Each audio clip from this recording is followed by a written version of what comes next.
Hello everyone, welcome to Chetan Bharat learning and welcome to our series mains a day series, जहां पर हम लोग हर रोज एक क्वेश्चन डिस्कस करते हैं। आज का जो क्वेश्चन होगा वो रहेगा आपका ज्योग्राफी और एनवायरनमेंट के रिगार्डिंग। पहले हम क्वेश्चन देखेंगे, फिर हम ये डिस्कस करेंगे कि उस क्वेश्चन को अटेम्प्ट करने की अप्रोच क्या होनी चाहिए थी, स्ट्रैटेजी क्या होनी चाहिए थी और बेसिकली उसमें कंटेंट क्या आना चाहिए था। तो पहले हम क्वेश्चन देख लेते हैं, फिर हम इन चीजों के बारे में बात करेंगे। क्वेश्चन है आपका, व्हाट इज बायोमास को firing, discuss the significance and the challenges associated with the concept. देखो बहुत डायरेक्ट क्वेश्चन है। अगर आपको पता है कि बायोमास को फायरिंग क्या होती है तो बहुत इजी क्वेश्चन है आप लोगों के लिए। लेकिन अगर इस कंसेप्ट के बारे में आप लोगों ने सुना ही नहीं हुआ है तब इस क्वेश्चन को अटेम्प्ट करना थोड़ा सा मुश्किल हो जाता है। तो पहले हम देखते हैं कि इसमें हम लोग क्या क्या अप्रोच अपनाएंगे। We will divide the answer in 3 components. One is introduction, second is body and third will be the conclusion. हम हमेशा बोलते हैं कि इंट्रोडक्शन में बेसिकली या तो आप सीधा डेफिनेशन से शुरू करते हैं या फिर आप कंटेक्स्ट बताते हैं कि ये जो बायोमास को फायरिंग थी ये न्यूज में किस लिए थी और ये क्वेश्चन बेसिकली आया क्यों है। तो आप दोनों चीजें भी कर सकते हो।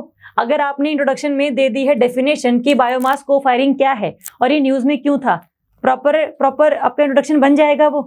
तो अगर हम बात करें कंटेक्स्ट की, तो ये कंटेक्स्ट ये है आपका कि इंडिया में बायोमास को फायरिंग के लिए जो एडिक्वेट रॉ मटेरियल है वो प्रेजेंट नहीं है, ये चीज।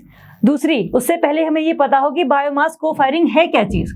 देखो को फायरिंग का बेसिकली मतलब होता है एक किसी और चीज के साथ, किसी के साथ। हम नॉर्मली क्या करते हैं, इलेक्ट्रिसिटी जनरेट करते हैं with the concept of thermal power plants. हम यहाँ पर जो कोयला है हमारा उसको जलाते हैं, उसको कंबस्ट करते हैं और उसके कंबशन को हम कहाँ करते हैं, इन दी बॉयलर। इस बॉयलर में हम लोग कोल को इंट्रोड्यूस करेंगे, यहाँ पर वो कंबस्ट होगा, उससे जो एनर्जी निकलेगी, उससे जो हीट निकलेगी, उस हीट से हम लोग वाटर को पास करवाएंगे और वाटर से क्या निकलेगी, आपकी स्टीम। और स्टीम अल्टीमेटली क्या करेगी, टर्बाइंस को घुमाएगी और आपकी इलेक्ट्रिसिटी जनरेट हो जाएगी। That's the concept of electricity generation during the regarding the thermal power plants. अगर मैंने कोल के साथ साथ इसमें बायोमास भी ऐड कर दिया कि 95% कोल और 5% बायोमास मैंने इस बॉयलर में ऐड कर दिया और अल्टीमेटली फिर उसको कंबस्ट कर दिया, उससे जो पूरा प्रोसीजर होगा उसको हम क्या कह रहे हैं, बायोमास को फायरिंग। अब इससे होगा क्या, देखो नॉर्मली होता क्या है, अभी मिनिस्ट्री ऑफ पावर ने ये बोला है कि बायोमास जो है वो एक तो बहुत डायरेक्टली ही आप यूज नहीं कर सकते। बायोमास क्या है, बेसिकली आपका एग्रीकल्चरल रेजिड्यू है, आपका वेस्ट मटेरियल है, गार्बेज है, शुगर केन से निकला हुआ बगैस है, मोलेसेस है ना। तो वो सब जो चीजें हैं जो कि आप यूज नहीं करेंगे, जो कि आपको अल्टीमेटली लैंडफिल्स में डालनी पड़ेगी या फिर आप कचरे के तौर पर कहीं दे देंगे, उसको जला देंगे, दैट इज द बायोमास। या वुड की हम बात कर लें, would is a important component of the biomass. तो ये सब जो चीजें आप डायरेक्टली यूज नहीं कर सकते, इनको यूज करने के लिए आपको इनको कन्वर्ट करना पड़ता है into the biomass pallets. Biomass pallets, और हमारे यहाँ पर बायोमास पैलेट्स बनाने की जो इंडस्ट्रीज हैं वो बहुत ज्यादा ग्रो नहीं कर रही हैं। इसीलिए मिनिस्ट्री ऑफ पावर ने ये कहा है कि हम लोगों ने भी जो टारगेट दिया था हर थर्मल पावर प्लांट को, जिसमें हमने ये बात करी थी कि 2022 के बाद हर किसी coal power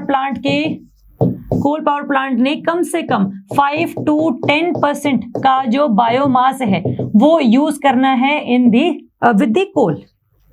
So there should be 90% coal and 10% biomass.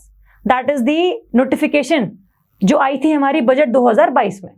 तो क्योंकि बायोमास पैलेट्स हम लोग नहीं बना पा रहे हैं, इसीलिए एज अ रॉ मटेरियल जो हमारा को यूज करना था बॉयलर में वो हम नहीं कर पा रहे हैं।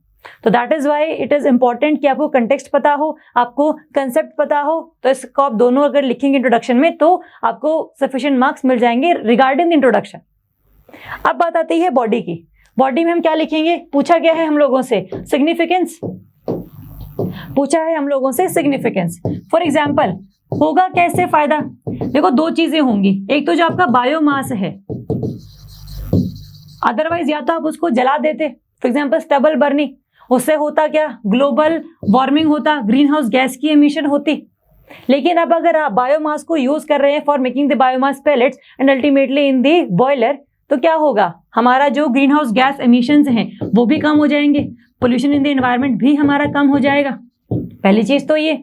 दूसरा, अगर आप कोल को रिप्लेस कर रहे हैं विद द बायोमास, तो जो क्वांटिटी ऑफ कोल है वो भी हमारे को कम चाहिए होगी। तो अगर हम कोल को इंपोर्ट कर रहे हैं कहीं से, तो वो भी कम इंपोर्ट करना पड़ेगा, हमारी इकोनॉमी थोड़ी सी और अच्छी चल पड़ेगी। एक तो ये चीज।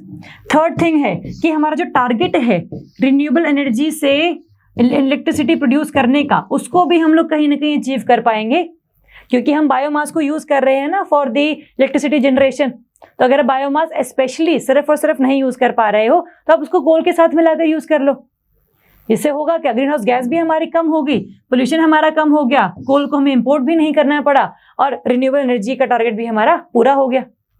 तो ये सारी विन विन सिचुएशन है सभी के लिए। जो फार्मर्स हैं उनको अपने एग्रीकल्चर रेजिड्यू के लिए पैसे मिल जाएंगे, तो फार्मर्स की जो इनकम होगी वो भी काफी बढ़ जाएगी। डिफरेंट इंडस्ट्रीज लगेंगी for making the biomass pallets, employment generation होगा उस वजह से। तो दीज आर सम सिग्निफिकेंस। अब बात करते हैं चैलेंजेस की। ये तो बात सही है कि हाँ सब कुछ अच्छा है, बट सब कुछ अच्छा नहीं है। What are the different challenges? Challenges क्या है हमारे लिए कि पहली बात तो जो हमारे अभी पावर प्लांट काम कर रहे हैं उनमें जो एग्जिस्टिंग इंफ्रास्ट्रक्चर है वो इस तरीके से मॉडिफाइड नहीं है कि हम लोग बायोमास प्लस कोल को यूज कर सके। हमारे जो बॉयलर्स हैं वो सिर्फ और सिर्फ कोल को कंबस्ट करने के लिए हम लोगों ने बनाए थे। अब उसमें अगर आप बायोमास भी डालोगे तो फिर अल्टीमेटली थोड़ा बहुत रेट्रोफिटिंग करना पड़ेगा, जिसके लिए इन्वेस्टमेंट चाहिए है, जिसके लिए डिफरेंट कंपनीज तैयार नहीं है।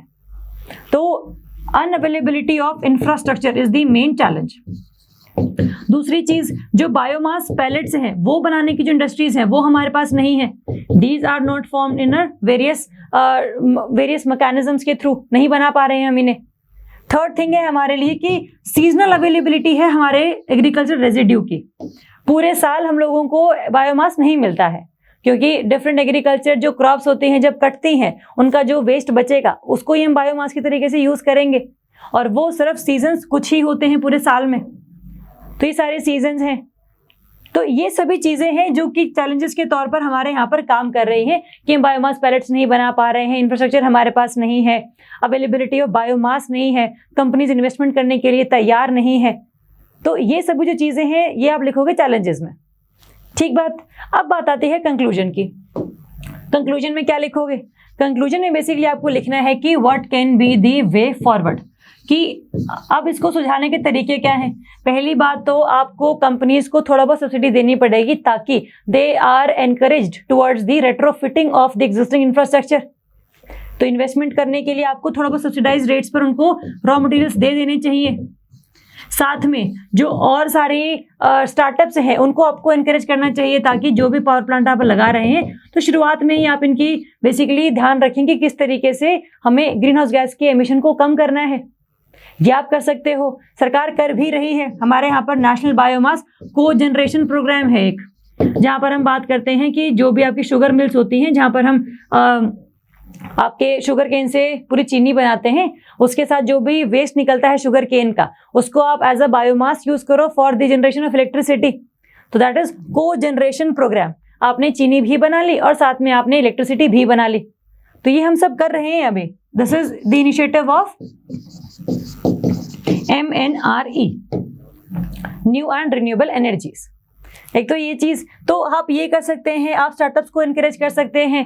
आप बायोमास पैलेट्स बनाने के लिए इंडस्ट्रीज नई नई लगा सकते हो, उसमें आप सरकार मतलब एज अ गवर्नमेंट काफ़ी सारे जो इन्वेस्टमेंट है या फिर जो टेक्नोलॉजी है वो आप उनको प्रोवाइड कर सकते हो, ताकि एम्प्लॉयमेंट अपॉर्चुनिटीज आप लोगों के देश में बढ़े। तो ये सारे जो वे फॉरवर्ड्स हैं ये आपको लिखने हैं। जो स्ट्रक्चर रहेगा वो आपका यही रहेगा, बेसिकली दी कंटेक्स्ट और कंसेप्ट इन द इंट्रोडक्शन, फिर significance and challenges in the body, और लास्ट में way forward in the conclusion. आप इस क्वेश्चन को अटेम्प्ट कीजिए और देखिए कि इसमें आप और मटेरियल कौन कौन सा लिख सकते हैं, कंटेंट और क्या क्या ऐड हो सकता है।